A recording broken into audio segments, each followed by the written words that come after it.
सत साहिब सतगुरुदेव की जय। बंदी छोड़ कबीर साहिब जी की जय। बंदी छोड़ गरीबदास जी महाराज जी की जय। स्वामी राम देवानंद जी गुरु महाराज जी की जय हो।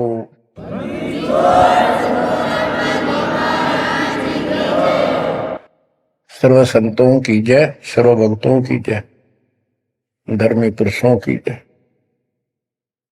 श्री काशी धाम की जय, श्री सुडानी धाम की जय, श्री क्रोथा धाम की जय, श्री बरवाड़ा धाम की जय। सत साहिब गरीब नमो नमो सत्य पुरुष को, नमस्कार गुरु के नहीं। सुर नर मुनिजन साधु, संतों सरसदी। सतगुरु साहिब संत सब, दंडवतन प्रणाम। आगे पीछे मत हुए, किनको पूर्व। कबीर सतगुरु के उपदेश का, सुनिया एक विचार। जय सतगुरु मिलते नहीं, जाते नरक द्वार। नरक द्वार में दूत सब, करते खेचा तान। उनसे कभू नहीं छूटता, फिरता चारों खान। कबीर चार खानी में भरमता, कबहू न लगता पार। सो फेरा सब मिट गया, मेरे सतगुरु के उपकार। जय जय सतगुरु मेरे की, जय जय सतगुरु मेरे की। सदा साहिबी सुख से वसियो, अमरपुरी के डेरे की। जय जय सतगुरु मेरे की, जय जय सतगुरु मेरे की। सदा साहिबी सुख से वसियो, सतलोक के डेरे। निर्विकार निर्भय तू ही, और सकल वैमान। जी साधो और सकल वैमान। सब पर तेरी साहिबी, सब पर तेरी साहिबी। तुझ पर साहिब नाम, निर्विकार निर्भय। परम पिता परमात्मा कबीर जी की असीम कृपा से बच्चों, आज हमारे अंदर अपने घर जाने की प्रबल प्रेरणा हुई है। बच्चों, कोई भी काम है उसकी विशेष जानकारी होने के बाद उसमें रुचि बनती है। किसी प्रकार अब हमें पता चला है कि इस लोक में हम गलत स्थान पर रह रहे हैं, और आपको यह भी याद दिला जाता है कि ये शरीर नहीं रहेगा। जिस परिवार को देखकर हम खूब खुश हैं, और होना भी चाहिए, पर ये साथ कितने दिन का है यो तक भी ध्यान देते नहीं। इसके ध्यान ना देने से हम जन्म और मरण के इस महान कष्ट को भोग रहे हैं, इस महान कष्ट को झेल रहे हैं। अभी तक कोई इस तरह सच्चाई कहने वाला नहीं था। जैसे कोई यूं कह देता ना, भाई ऐसे ऐसे वो हो सकता है, मृत्यु हो जाएगी, तो यूं कहा करते भाई, तो भाई ये बात ना बोला, मृत्यु हो जाएगी, अच्छी बात बता। यानी यूं कहना बुरी बात मानने थे कि यूं ना कह, मौत भी हो जाएगी कभी। संसार भी छोड़ना पड़ेगा। यानी इस सच्चाई को अवॉइड करने की चेष्टा करते थे। तो बच्चों, कबूतर क्या करता है, जब बिल्ली निकट आ जाती है वो डर जाता है, उड़ने की बजाय आंखें बंद कर लेता है और सोच लेता है खतरा टल गया, तो वो उसकी गर्दन मरोड़ के खा जाती है। अब आंखें बंद करें काम नहीं चलेगा, ये तो खोलनी पड़ेगी, हिम्मत करनी पड़ेगी, यहां से उड़ना पड़ेगा, काल से बचना पड़ेगा। पहले जैसे 12 कबीर पंथ चले हैं, उससे पहले ये हिंदू समाज, हिंदू धर्म, उसके बाद ये यहूदी धर्म, ईसाई धर्म, फिर मुसलमान धर्म, जैन धर्म, और ये 12 पंथ, इनमें ज्ञान तो बताया जाता था कि भक्ति कर लो, नहीं तो 84 लाख योनियों में जाना पड़ेगा, पशु पक्षी बनना पड़ेगा। और आत्मा डरती भी थी, भक्ति के लिए प्रेरित भी होती थी, लेकिन वो भक्ति शास्त्र विरुद्ध थी, शास्त्र में प्रमाणित नहीं थी, और वो ज्ञान भी शास्त्र प्रमाणित नहीं था। श्रीमद् भगवत गीता अध्याय 16 श्लोक 23 में स्पष्ट किया है कि शास्त्र विधि को त्याग कर जो अपनी मर्जी से मनमाना आचरण करते हैं अपनी इच्छा से, उनको न सुख होता है, न कोई सिद्धि प्राप्त होती है, और न ही उनकी गति होती। या तो ये कहो कि गीता गलत और ये झूठे गुरु सच्चे, इनमें से एक को रिजेक्ट करना पड़ेगा, लेकिन गीता को कोई रिजेक्ट कर नहीं सकेगा। आखिर में इन झूठे गुरुओं को त्यागना पड़ेगा। बच्चों, परमात्मा के पाने के लिए, उस सुख को प्राप्त करने के लिए कितने कितने कष्ट झेले हम महापुरुषों ने, हमने भी उठाए। हम ऋषि बने, ऋषि बनकर कठिन साधनाएं की, जैसा लोकवेद दंत कथाएं सुना करते थे, उसके आधार पर सिद्धियां आ गई, सिद्धियां दिखाकर फिर प्रसिद्धि होगी, उस प्रसिद्धि के ऊपर हम प्रसिद्ध हो गए और खूब महर्षि प्रसिद्ध हो गए। अब पता चला वो प्रसिद्धि कैसी थी, जैसे आपको राबिया का प्रमाण बताया, 4 साल की ठीक साधना से ऐसे ऐसे चमत्कार भी हो गए, मक्का उठ के आ गया, लेकिन भविष्य जीरो हो गया उसका, सिर भी काट दिया, इतनी प्रेरित थी भगवान के प्रति, लेकिन नथिंग, कुछ नहीं हुआ। काम तो अब बनेगा जब बनवाया जा। गरीब ये जीवन सफल है, जब लग राम रटंत, देखोरी को जाने दे, भरम पड़े हैं पंथ। इस मनुष्य जीवन की सफलता उसी की है जो परमात्मा की भजन करते हैं, अन्यथा इसका कोई यूज नहीं। पशु पक्षी का भी ऐसा ही जीवन है, ऐसे ही कर्म वो करते हैं, खाना पीना, टट्टी जाना, बच्चे उत्पन्न करना, बच्चों के लिए फिर सारा दिन भटक के उनका पोषण करना, फिर मर जाना, ये कोई जीवन है? इस ज्ञान से आपके अंदर जो गलत प्रेरणा भरी हुई है वो काल द्वारा भरी गई है, बहुत प्रबल है, वो सामान्य नहीं है। अब जैसे किसी को बुखार हो जाता है तो उसके बस की बात नहीं वो नॉर्मल हो जाए। तो बच्चों, अब के लगन लगानी पड़ेगी। जैसे बुखार हो जाता है, उसके बस की बात नहीं कि वो ठीक ठाक रहे, अपने ठीक क्रिया करे, तो उसके लिए औषधि की आवश्यकता पड़ती है, और जब नॉर्मल हो जाएगा फिर सारे काम ठीक करेगा। इसी प्रकार ये आपके बस की बात नहीं है जो आप जिस व्यवस्था में लग रहे हो, ये इस ज्ञान से, इस भक्ति से आपका यो अज्ञान हटेगा, ये जिससे प्रभावित हो बुखार हटेगा, फिर आपकी लगन अदब से बनेगी, अलग से बनेगी।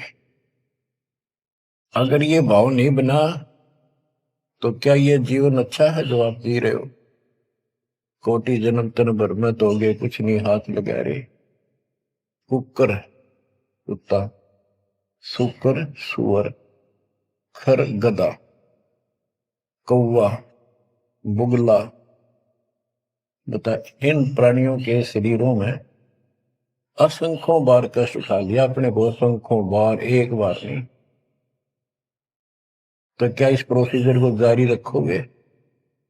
मेरी आत्मा तो मान नहीं रही कि आप इसको स्वीकार कर लोगे। और अब भी आपकी आंख नहीं खुलेंगी और आपकी प्रेरणा नहीं बनेगी तो फिर इंसान नहीं, पत्थर हो तुम, पत्थर।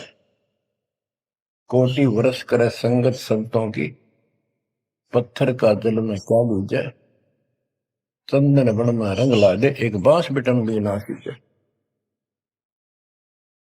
पत्थर को जल में डाल दे, कितने गहरे जल में डाल दे, कितने दिन डाले रखे, उसका कोई असर जल का नहीं होता। नहीं, जल से तो नरम होता है पदार्थ। बाहर निकालते उसको घिसा दे दूसरे पत्थर से, जो का तो चिंगारी निकलेंगे। तो पत्थर जैसे प्राणियों को किसी चीज का असर नहीं होता। ये अमृतवाणी उन पुण्यात्माओं को झंझोड़ कर रख देंगी जिनकी आंखें काल में अज्ञान से बंद कर रखी। उस परम पिता के घर जाने के लिए, सुख को प्राप्त करने के लिए गरीबदास जी बताते हैं कि मंसूर मैसूर क्यों हो गया, शरीर पासी प्रवेश और जाके ऊपर एती नोबती। कैसा है वो देश? उस परमात्मा के सुख को, सतलोक को प्राप्ति के लिए, उसकी प्राप्ति के लिए टुकड़े टुकड़े शरीर करा दिया मंसूर अली जी ने, पीछे नहीं हटा। तो गरीबदास जी कहते वो सुख कितना होगा जिसके लिए शरीर भी खत्म कर दिया, कोई नो प्रॉब्लम। और ये शरीर तो आपका रहेगा नहीं, गारंटीड है। इसलिए बार बार याद दिलाता हूं कि हमारे ऊपर नशा जबरदस्त कर रखा काल ने। ये आपके बस की बात नहीं, ये तो ये एंटीबायोटिक आपको प्रेरित रखेंगे।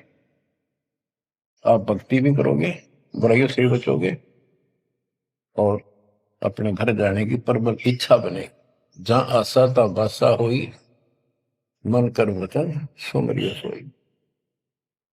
गिरिव नरसिंह रूप सतगुरु धरा, प्रहलाद भगत के काज, हिरणाकुश को ले गया जो तितर को बाज। परमात्मा कबीर जी ने ही नरसिंह रूप धारण किया। ये सारा श्रेय अभी तक श्री विष्णु जी उर्फ श्री कृष्ण जी को दिया जा रहा था। जो भी है परमात्मा चाहते हैं कि किसी तरह इनकी भक्ति में आस्था बनी रहे। ये किसी को मानकर भक्ति कर रहे, करते रहो, उससे मिलना कुछ नहीं, पर पिछले संस्कार से मालिक उनकी मदद स्वयं करते हैं। गरीब नामा का देवल फेरा, मुई जवाई गाय, पीड़ा मेरी संत की छान छवाई आए। कबीर साहब कहते हैं, दो दिन मेरी शरण है, ताका हूं मैं दास, दास में नौकर गुलाम, और गेल गेल लग गया करूं जब तक धरती आकाश। नामदेव नाम के महापुरुष पिछले संस्कारी थे। परमात्मा कबीर जी कहीं भी आश्रम बना के कुछ करने के लिए रह जाते हैं, एक गुरु की भूमिका करते हैं। अपने बच्चों को वहां आसपास के क्षेत्र के बच्चों को ज्ञान सुनाते हैं। कोयल के बच्चे ज्ञान को सुनकर, आवाज को सुनकर उनकी तरफ खींचे आते हैं, सोने वाले रह जाते हैं। तो उस समय रंका और बंका दोनों पति पत्नी थे। एक उनकी बेटी थी वंका। नामदेव भी उसी समय परमात्मा कबीर जी के शिष्य हुए थे जब वो वासन रूप में लीला कर रहे थे। हम ज्ञान सुन लेते हैं, सारी बात करते हैं, पर अपनी जो पूर्व प्रेरणा है, पिछले जन्म के संस्कारों से भी हम बाज नहीं आते। अब नामदेव जी जा रहे थे, एक मंदिर में आरती हुई थी, ब्राह्मण लोग आरती कर रहे थे, और उसके ऐसी धुन चढ़ी कि वो भी मंदिर में पहुंच गया।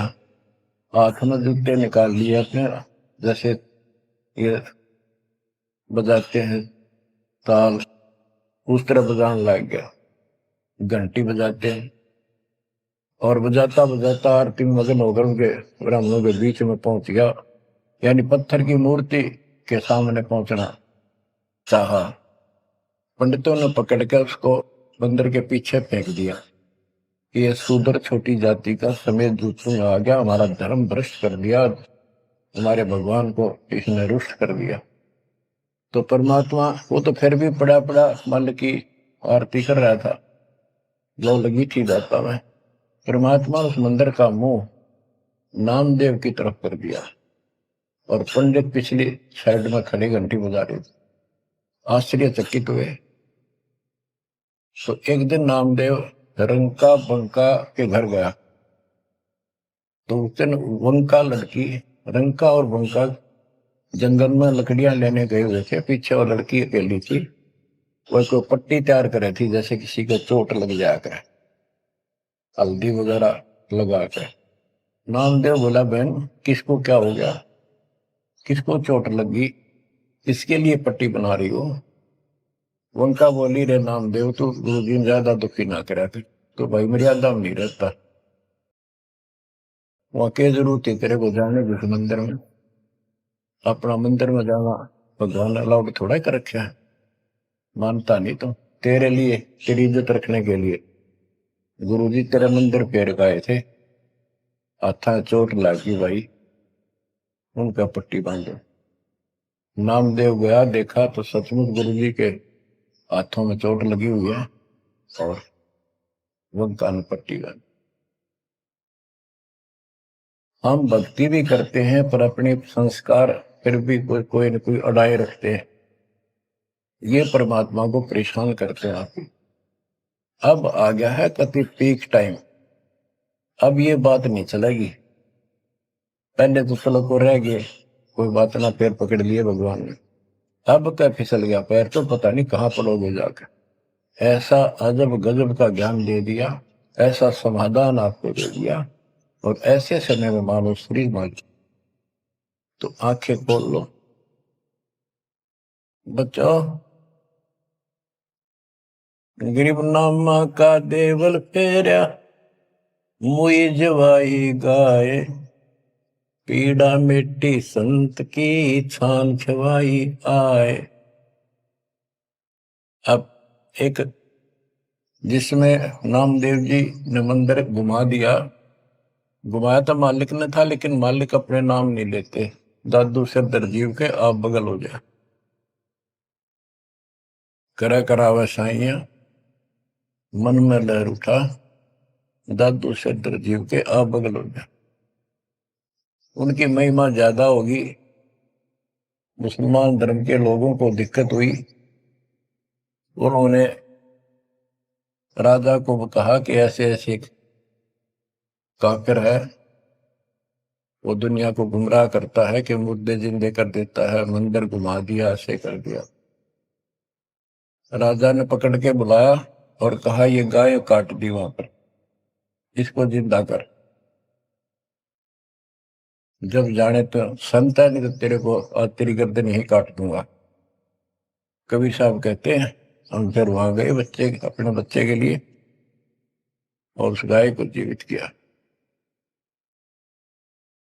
जैसे पुराने समय में सब छान झोपड़ी डाला करते थे, हट घास ग्रास की, और वो साल भर में कंडम हो जाती थी, तो बारिश आने से पहले उनको फिर से या तो नहीं डालते थे, या तो उनमें कुछ रिपेयर किया करते थे।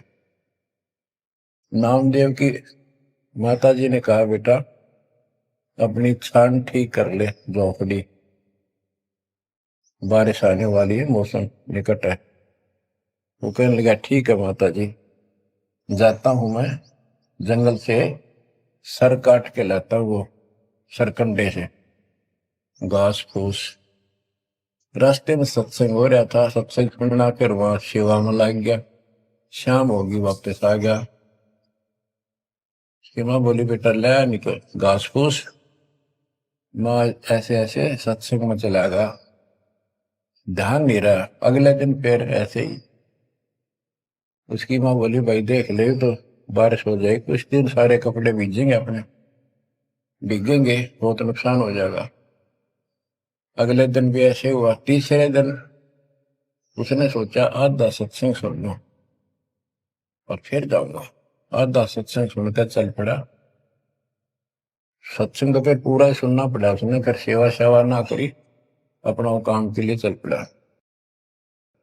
जल्दी जल्दी घास फूस काटने लगा, पैर में कुहाड़ी लगी, दांती लगी और ज्यादा चोट लगी। पैर के पट्टी बांधी, अपना कपड़ा वही ले रखा था पाड़ के चंदर। और उसी दिन परमात्मा ने नामदेव का रूप बनाया और खूब ये सरकंडे सिर पर धर के लाए, आकर छान बना दी और डाल दी। नामदेव शाम को लंगड़ाता लंगड़ाता पहुंचा। माँ बोली के ला गया बेटा?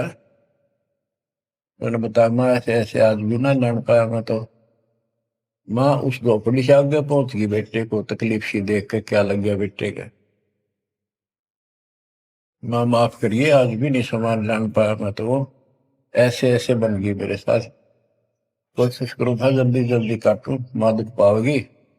मेरे तो पैर में कुहाड़ी लगी है, दांती लगी, चोट लगी और चला भी नहीं जाता। माँ ठीक होती बनाऊंगा झोपड़ी।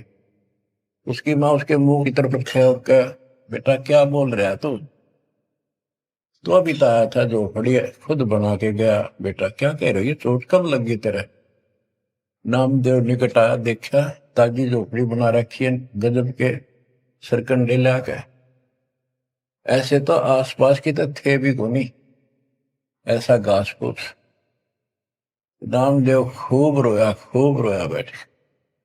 माँ भगवान थे, परमात्मा थे वो तो।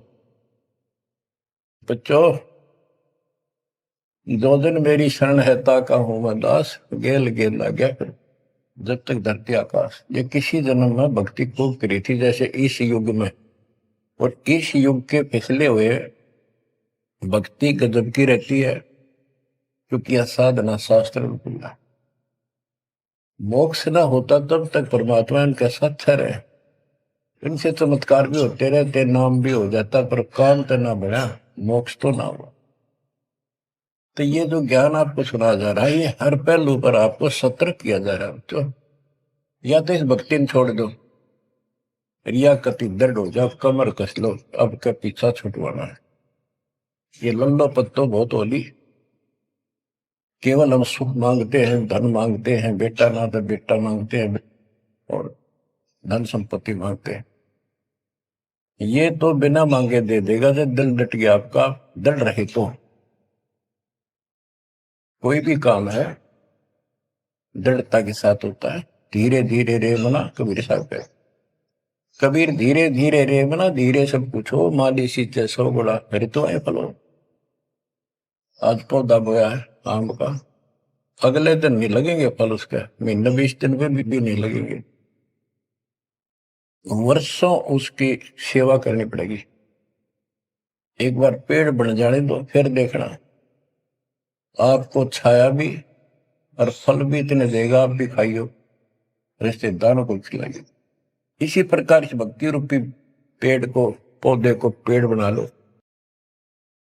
दास देख रहा है, दास ने शुरुआत जब की थी उनकी क्या स्थिति थी मेरे बच्चों की, भक्तों की।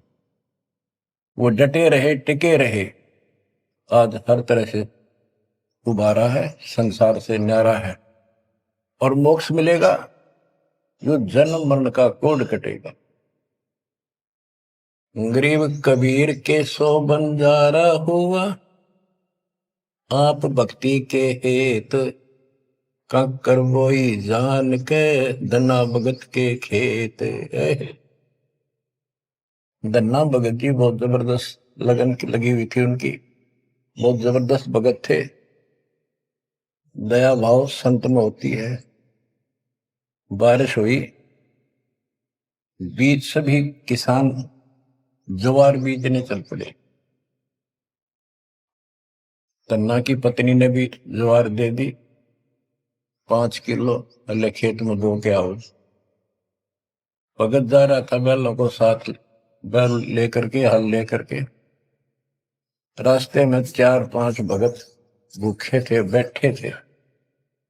अब भगत स्वाभाविक साधु संत को देखकर राम राम करी, उसने बैल खड़े कर दिए, बैठ गया 2 मिनट भगवान का। सुबह सुबह पता चला कि उन्होंने 3 दिन से भोजन नहीं खाया था और मरने के कगार पर। कहने लगे भगत हम तो मृत्यु के निकट हैं, कहीं भोजन नहीं मिला। क्योंकि रेगिस्तान राजस्थान या भी पहले सारी सच्ची ऐसी थी नहीं बढ़िया वाली जनता की। बारिश हो गया तो फसल होगी, ना तो भूखे मरा करते। तो भगत जी ने सारे के सारे ज्वार रख दी उसके उनके आगे, बीज। वो मरे थे भूखे, सारी खा गए। अब वो चल पड़े। भगत जी ने सोचा ही वे घर वाले लड़ेंगे, पत्नी भी गर्म मिजाज की थी, और इसमें तो भाई कोई भी टोक दे, बीज भी कित खा गया तो कित खो दिया। किसान का तो जीवन होता बीज। लेकिन उसने परिवार न्यौछावर कर दिया। कक्कर इकट्ठी की लोगों को दिखाने के लिए, जैसे और बीज बो रहे थे ऐसे कंकर बखेर के हलवा के सामने घर आ गया। खेत में जाकर नहीं देखा।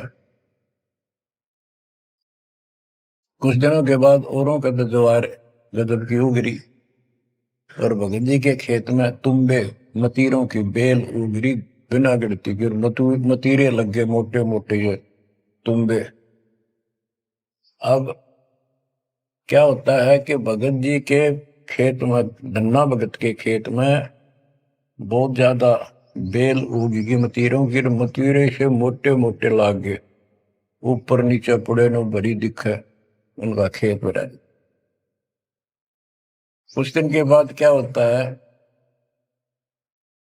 कि बारिश ना होने से उस क्षेत्र में अकाल जैसी स्थिति होगी। वह ज्वार किसी का हुई, किसी की थोड़ी बहुत हुई, बिल्कुल नहीं हुई। तो वो तो बाद की बातें हैं। किसी ने जाके धन्ना भगत की पत्नी को बता दिया कि तुमने ज्वार नहीं बोई। वह बोली बोई, वो कहा हमारा भगत कि ना आपके तो मतीरे उग रहे हैं, ज्वार है ही नहीं।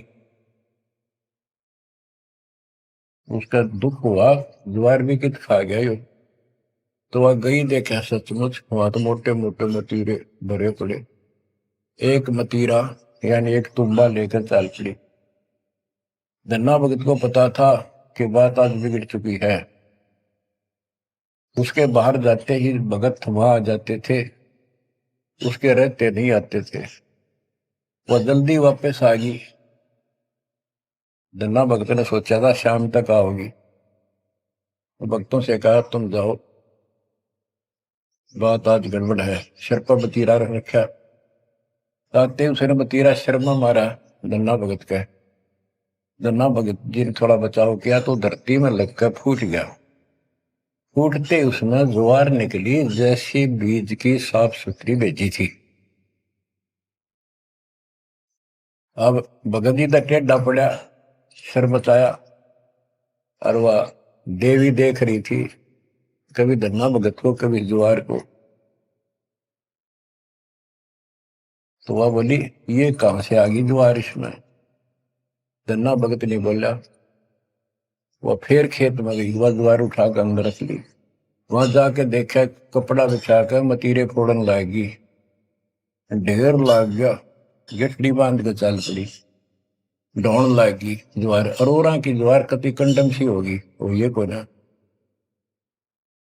खड़ी तो रही, पर बस उसमें बीज नहीं बना, सूखी सूखी सी खड़ी। अब वह 3-4 गठड़ी 5-6 गठड़ी ले आई भर भर के।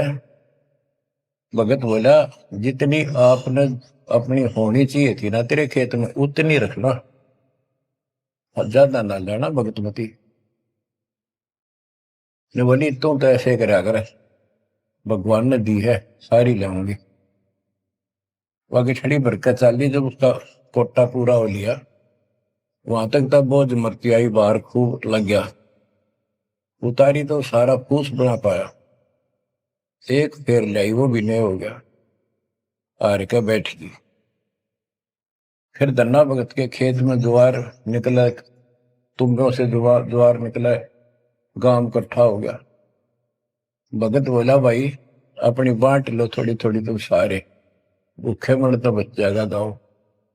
तो सब ने अपने हिसाब का थोड़ा थोड़ा ले लिया और फिर भी उभरती रहेगी। बच्चों ये बातें कोई बनावटी नहीं है। जिनने भगवान के ऊपर समर्पण किया, जो भगवान पर समर्पित हुए, भगवान ने कभी उनका मारा नहीं। चारों युगों को देख लो, हमने किसका रखा मारा। तो बच्चों ये महापुरुषों की जो कथाएं हैं आज अपने काम आऊंगी। आप एक बार लग कर देखो इस मार्ग, कोई जगह नहीं रहेगी आपको अगर मगर करने की, इस मन को कति परमात्मा हर तरह से संतुष्ट कर देगा। दास अपनी एक कथा बताओगा। हम सुनते थे कि द्रौपदी का चीर बढ़ा दिया भगवान ने, पर ये नहीं पता था क्यों बढ़ाया था। वो तो अब इस तत्व ज्ञान से निखार हुआ कि कबीर परमात्मा ने एक लीला करके उसका लीर ग्रहण किया कपड़ा, और उसके कारण बढ़ा था। तो इससे कोई किसी को कहते वो मानता नहीं था, ये कोई बात है, कैसे हो सकता है, ऐसे नहीं हो सकता, वैसे नहीं हो। हम भी मानते थे कि चल ना होगा, पर भगवान तो है और बहुत काम कर रखे हैं। मन मानता था भगवान कुछ भी कर सकता है, क्योंकि आस्था जब भी बनती है जब ये भावना बढ़ जाएगी परमात्मा जो चाहे सो कर सके। उसके सामने इम्पॉसिबल वर्ड नहीं है उसकी डिक्शनरी। आपको बताता हूँ, नाम ले लिया, 2-3 साल हुए थे बस। 1988 में नाम लिया, 1990 या 89 की बात है, 88 या 89 की। तो एक मकान बनाया, ऊपर मकान बना रखा है, उसके ऊपर एक गैलरी ही पूजा स्थल बनाया, 5.5 बाई 15 फुट का। उसमें एक गली में झांकी थी, खिड़की और विंडो, और एक अंदर आंगन की तरफ क्रॉस वेंटिलेशन बढ़िया था। तो जल्दी के कारण मैं बने बनाए वो लिया जगड़े, पूजा स्थल 2 मांझ का उनको पेंट करके लगा दिया। उनमें शीशे भी लगे हुए थे, एक शीशा टूटा हुआ था एक शर्फ खिड़की का, वो डबल होते। मैं ये चढ़वा देंगे बाद में, जल्दी काम हो जाएगा। वहां मैंने ये भक्ति बोध छपुआ कर रखी कि गुरुजी आएंगे उनको सौंप दूंगा, वो आगे भक्तों को देते रहेंगे जब कोई दीक्षा लेगा। ऐसे सेवादास करने लगा। क्या हुआ कि उस जो शीशा फूटा हुआ था उसमें के चूहे बढ़कर उनको काटने लगे। और उस समय क्या था, जब वो जंगले लगाए तो जाली लिया था, ये एक लोहे की जाली जो मच्छरों से बचाने के लिए खिड़कियों पर लगाई जाती है बाहर की साइड। और वो गलती से वो गलत काट के दे दी। मैं वो साइज लिख के उस लोहे की दुकान पर दिया, भाई ये काट के तैयार कर दे, इनका बिल बना दे। मैं और सामान लेकर वापस आया, उसने बांध के लपेट कर रख रखी थी, मैं उठाकर चला आया पैसे देकर। आके मैंने कहा ले भाई लगाओ। तो ये बड़ा लड़का और एक वहां किराएदार रहता था, वो बोले हम लगा देंगे। कील क्या सारी ला रखी थी, उन्हें सीढ़ी लगाई। मैं तो चला गया उनको कह के, शाम में आया तो कोई नहीं लगा रखी। पूछा भी कारण क्या था, क्यों नहीं लगाई। उन्होंने बताई कि छोटी है, बराबर में छोटी रहेगी, कम से कम 9 इंच छोटी। वो लिखा था मैंने 3 फुट 9 इंच, उसने 3 फुट काट दी, या नौकर ने देख के काट, या गलती लगी जैसे भी। फिर मैंने सोचा भी छोड़ो भाई, अब किसके साथ मत्था मारे जाकर, वो कहेंगे तेरी गलती है, आपने यही साइज बताया था। मैं इस चक्कर में नहीं पड़ा करता। मैंने वो उठा के स्टोर में डलवा दी। एक सीजन बारिश का ऊपर का उतर गया। हाँ, फिर वो नित्य नेम छपवाई पुस्तक, फिर उसमें चूहे बढ़ने लगे। कपड़ा बांधा, कपड़ा काट दिया। ये मन में था कि वो जाली तक पूरी है नहीं। फिर दिमाग में आई, भाई ऐसे करो, इस एक खिड़की में दिक्कत है, इस जाली को ऊपर नीचे करके दोनों को एक में सेट कर दो। तो वही दोनों किराएदार, ये बड़ा लड़का, ये छोटा ही था, 12-13 14-15 साल का। तो मैं उनको कह के अपनी ड्यूटी पे चला गया। इनकी माता जी ने, नारों ने, वो वहां से निकाल के जाली स्टोर से नीचे डाल दी, भाई लगा दियो। इन शाम से न लाई किता। मैंने आकर पूछा, एक जाली ला रखी, वह पूरी एक नीचे पड़ी। मैं ड्यूटी से आया शाम को 5 बजे। मेरे दुआएं बात खटक रही थी। इन लगा दी होगी बच्चा ने, ठीक से ना, मैं आप लगाऊंगा साथ लगकर। मैंने देखा एक जाली नीचे पड़ी, एक ऊपर लगा रखी, उसी पे जो शीशा टूटा हुआ था, गिलास।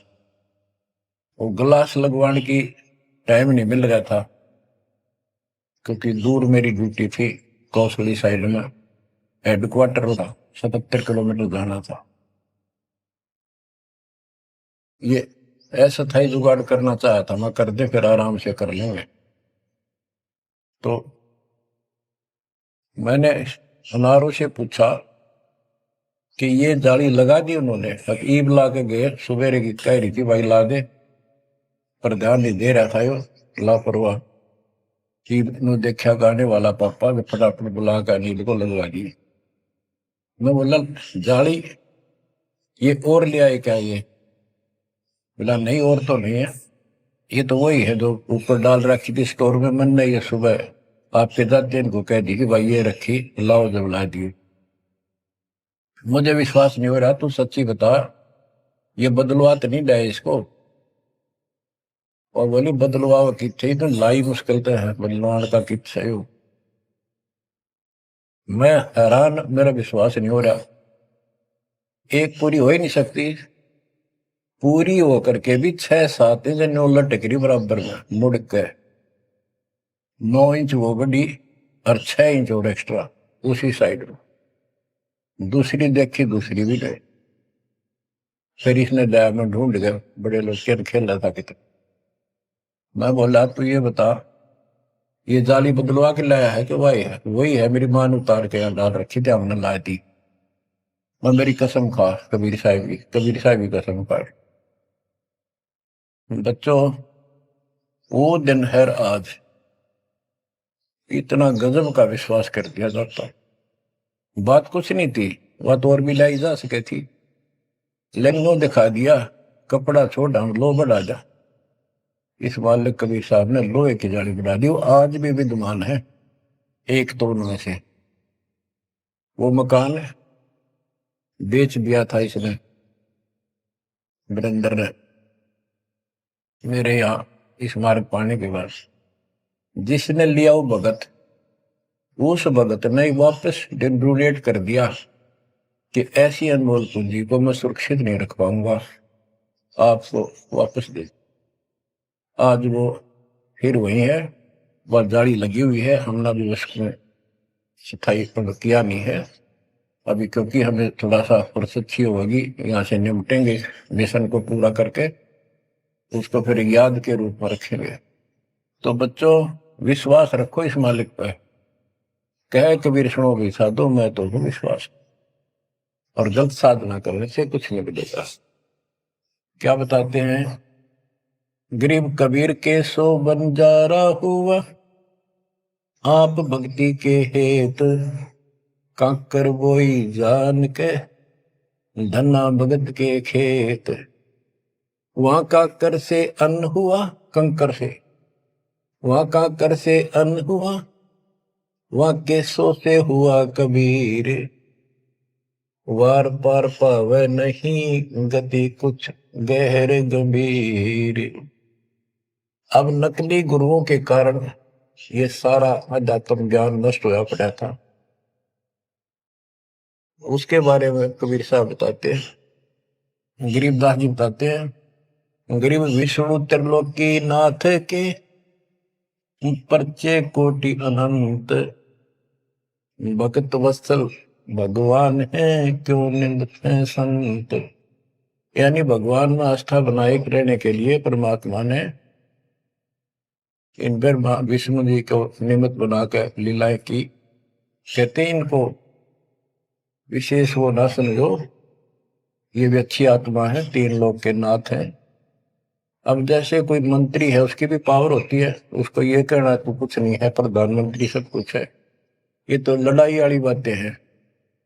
ये तो सतीथी बताई है, इनकी इतनी औकात है, इतनी ताकत है, उनकी इतनी है, इनसे हम दूर नहीं हो सकते और इनको एज ईस्ट पूज भी नहीं सकते कि ये करतार बने हुए हैं अपने आप। ये वो करतार नहीं जो होना चाहिए। गरीब करता ऊपर चोट है, कहते हैं करतार, मूल लह नहीं मूर्खा, गिनते हैं क्यों डारे। कि जितने करतार अपने आप बना रखे तुमने, राम कृष्ण विष्णु, ये फिर कितने बना रखे। कर्ता ऊपर चोट है, जो एक करतार को छोड़कर अन्य जो कर्ता बनते हैं उनकी दुरुक्ति होती है। रामचंद्र देख लो, सारी उम्र दुखी रहा और कर्ता बन रहा था, लोग भगवान के थे अभिमान लेता था, आजीवन कष्ट रहा, अंत में सरयू नदी में जल समाधि ली, डूब का मेरा। कृष्ण जी सारी उम्र दुखी रहा, सुख का सांस कभी नहीं, कभी कंस, कभी केसी, कभी चाणूर, कभी कुछ पूतना, और आखिर में दुर्वासा के श्राप से कुल उनके सामने नष्ट हो गया। जिसका कुल सामने मरे है और पश्चाती वो जीव है, सबसे निर्भाग आदमी है। सब कष्टों को देख कर रो रो के टाइम काटा, आखिर में एक विषाक्त तीर से मारेगा, विषाक्त जहर से बुझे हुए एरो तीर से मारेगा। अब क्या बताते हैं, गरीब करता ऊपर चोट है, कहते हैं करतारे, मूल लह नहीं मूर्खा, गिनते हैं क्यों डारे। के मूल की पूजा क्यों नहीं करते, डालियों ने क्यों गिनते फिर हो तुम, कितने भगवान है, कितने टहनी है। मूल से सब कुछ होता है। गरीब सतगुरु साहिब एक है, दूजा ब्रह्म विरोध, बिन सतगुरु सूझे नहीं, चाहे पढ़ो 18 बोध। गरीब गल गोटा गुरु आखने, फांसी दे अड़ाए, 12 तिलक बनाए कर, चंपुर दे धकाए।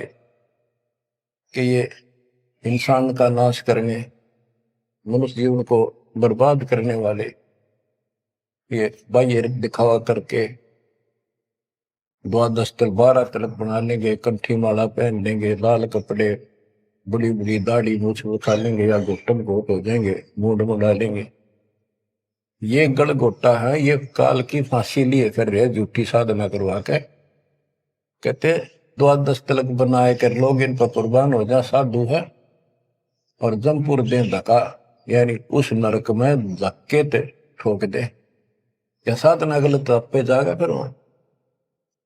गिरव झूठे गुरु का नाक ले, फिर श्रवण और नैन, सतगुरु बोले साखिए, दूर कर पोकट फैन। कहते नकली गुरुओं का, इनका जूते मारे, नाक काटे, यानी कहने का भाव है कि इनका बच जा, दूर हो जा, फूक दे। फूकना मतलब ये नहीं आग लगा दे या उन्हें मार दे, उन्होंने को आग रहे। कैसी यह कहावत हमारे यहाँ कि इसने फूक दे एक तरफ, जैसे कोई सामान मंगाया, इसकी जरूरत नहीं, कौन खा ला, ना फूक एक तरफ, यानी पटक दे दूर। एक गरीबदास जी कहते झूठे गुरु के नाक कान काट दे। इसका अर्थ है कि उनको कति वहां से अपने से दूर कर ले। गरीब झूठे गुरु को झटक दे, से स्वामी को फूक, या मैं दोष जरा नहीं, शब्द कहा हम कूक। गरीबदास जी बताते हैं झूठे गुरु को झटक दे, और जो नकली शिष्य उनकी मान उन चिपके बैठे उन्हें भी फूक। फूकने का मतलब ये नहीं उन्हें मार दे कि एक तरफ पड़े रहने दो। गरीब पीछे गई सो जाने दे, ले रहती को राख, पुत्री लाभ चढ़ाई यो करो अपूठी चाख। गरीबदास जी कहते पीछे जो हुई सो हुई, उसने भूल जाओ, अब शेष बचे जीवन में संभाल लो, उतरी लाभ चढ़ाइयो करो अपूठी चाक। जैसे हम सत भक्ति ना करने से हमारे सारे काम बहुत खिंच के होते ही नहीं, परेशानी रहती है। और जब सच्चा गुरु मिल जाता है वही काम फटाफट होने लग जाते हैं। पुराने समय में कुएं से जल निकाला करते थे, सिंचाई का काम भी कुओं से होता था, उसमें बैल जोड़े जाते थे, एक लाव होती थी, लाव, वो डोल नीचे जाता था, एक लकड़ की पुली होती थी, लोहे का इतना सिस्टम नहीं था, फिर लोहे की बनने लगी थी पुली, उसके ऊपर वो लाव यानी रस्सी, मोटी रस्सी होती थी, बढ़िया मजबूत, वो पुली से नीचे उतर जाती तो अब पुली घूमती नहीं, वो फिर कैसी होती थी, वो घूमती नहीं और अड़का खड़ा हो जाता, नीचे रस्सा गिर जाता साथ में, फिर उसको कहते ऊपर रख, फिर से पुली पर रख और फिर खींच, आसानी से घूमेगी और फटाफट पानी निकला होगा। कि शास्त्र विरुद्ध साधना करके भक्ति से दूर होकर भगवान से तुम दुख पा रहे हो, फिर से भक्ति शुरू कर दो, फिर आपको सुख। गिरिव पीछे गई सो जानते ले रहती कुआख, जो शेष बचा जीवन इसको संभाल ले रख, उतरी लाभ चढ़ाई यो करो अपूटी चाख। गिरिव बोए बिन पावे नहीं जीवित कैसा योग, 84 आसन करे मिटे न संसार शोक। के जीवित मरे बिना परमात्मा प्राप्ति नहीं होगी। तुम जैसे बकवादों में लग रहे हो, जीवित कैसा योग, ऐसे भक्ति नहीं पड़ेगी। और जो 84 आसन कर करके लोग दिखावा करते हैं, इसे मोक्ष नहीं है। गिरिव पंचअग्नि पाखंड है मौनी तपे आकाश, झरने बैठे क्या हुआ क्या जी में पंच गिरास। ये 5 धूने लगा के बीच में बैठ जाती है पाखंड करने के लिए। इन मकला इतनी है ज्ञान नहीं इनको। कोई मौन रखता है, कोई तप करता है, मटके गड्ढे के अंदर सुराख करा के एक तपाई कर रख के 40 दिन सर्दी के महीने में 100 मटके डेली पानी के अपने सिर पर डलवाता है, और वो बड़े बड़े गांव के लोग उस पाखंडी के चारों तरफ परिक्रमा करते हैं। और कोई कहे मैं सिर्फ 5 गिलास खाया करूं, ज्यादा खाता नहीं। इस तरह के ड्रामाबाजी से अट्रैक्ट करते पब्लिक को, पल्ला कुछ नहीं। गिरिव दूधा धारी शब्द है पान फूल फल खाई, घट में नाम न संचय रहिए बंधे जमपुर जाई। कई बताते हैं एक बाबा है, दूध दूध पिया है, बड़ा शब्द है, दूध दाधारी बोला है, और केवल कभी फल खा लेता है, कोई फूल फल ही खाता है। तो गरीबदास जी कहते हैं गरीब दूध दाधारी शब्द है ये पान फूल फल खाई, घट में नाम न संचय रहे बंधे जमपुर जाई। सच्ची भक्ति है नहीं सीधे नरक में जाएंगे। गरीब चुंडित मुंडित भद्रा मोनी मैल न पावे, धूमर पान ठडेसरी ये 2 जग धक्के खा। गरीब योग नहीं यो रोग है जब लग निज नाम ल चीन, घर घर द्वारे भटकते बेख बिना यकीन। गरीब बेख लिया तो क्या हुआ जब लग नहीं विवेक, 3 काल निपजे नहीं मिटे कर्म रेख। के चुंडित मुंडित, जैसे बड़े बड़े सर पर जटा रख रखी है, दाढ़ी बड़वारी, माला मोला पहन गए, बाहर भाई ड्रामा खोल कर रखा है, लाल कपड़े पहन रखे, या कति गोट करवा रखा, मुंड मुंडवा रखा, कहते हैं इनसे कुछ नहीं मिलना, कोई मोल रखते हैं। गरीब चुंडित मुंडित भद्रा मोनी मैल न पावे, धूमर पान ठडे सरी ये 2 जग धक्के खाओ। ये धूमर पान करें, नशे करें, 100 रुपए की मारे चलम भर कर ढूंढ उठा दे, ठडे सरी खड़े होकर तप करते, कहते 2 जग में धक्के खाओगे, नरक में जाएंगे। बच्चों, ये मूल ज्ञान है, ये तत्व ज्ञान, और ये जो ज्ञान आपको दिया जा रहा है आपके लिए वरदान होगा। ये कबीर साहब की गिफ्ट है। इस रजा को संभाल के रखियो, इसको हल्के में ना दियो बच्चों। कुर्बान हो जाओ, ये धंधे करते था सिंधन हो गए, कितना पुराना पट्टा। इसकी शरण में डट कर सत्संग सुना करो, सेवा करो और दान करो, मर्यादा का निर्वाह करो, भक्ति करो।